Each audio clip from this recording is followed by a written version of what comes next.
Jom buat crispy Monte Cristo atau sandwich cheese ayam. Didihkan air. Saya guna gormisa chicken slice yang macam ni, beli dekat Aeon. Kita nak part keping atau boleh guna ayam mas loaf daging ayam. Rebus chicken slice tu part keping dalam beberapa minit. Tak lama pun.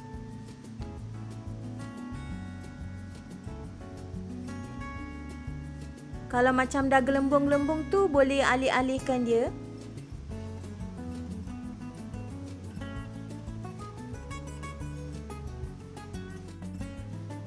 Sapukan mayonis dekat roti untuk layer pertama. Rata-ratakan.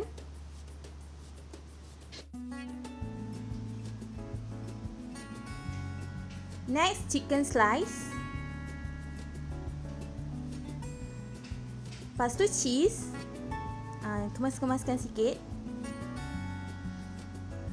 Lepas tu chicken slice yang kedua. And letak chili sauce. Kalau Monte Cristo yang asli, yang original, dia orang pakai strawberry sauce. Second layer roti dan mayonis.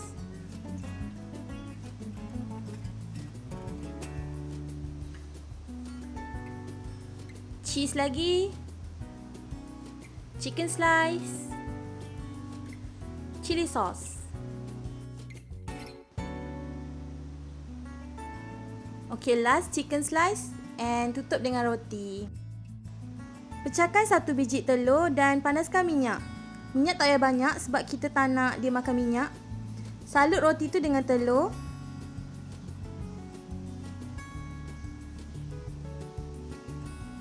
Okay, untuk rasa crunchy, saya pakai mamee snek yang mamee monster tu. Saya dah hancur-hancurkan.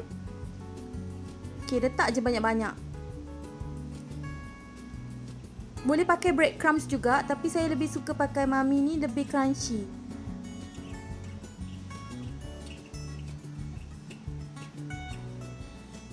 Okay, bila minyak dah panas, semua dah okey, terus masukkan je.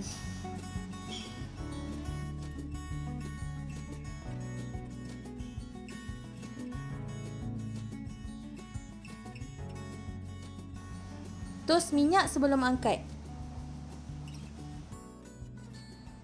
Okey, siap. Malay version of crispy Monte Cristo sandwich. Cuba tau and komen kat bawah kalau dah cuba. Subscribe, like and tekan loceng. Jumpa lagi.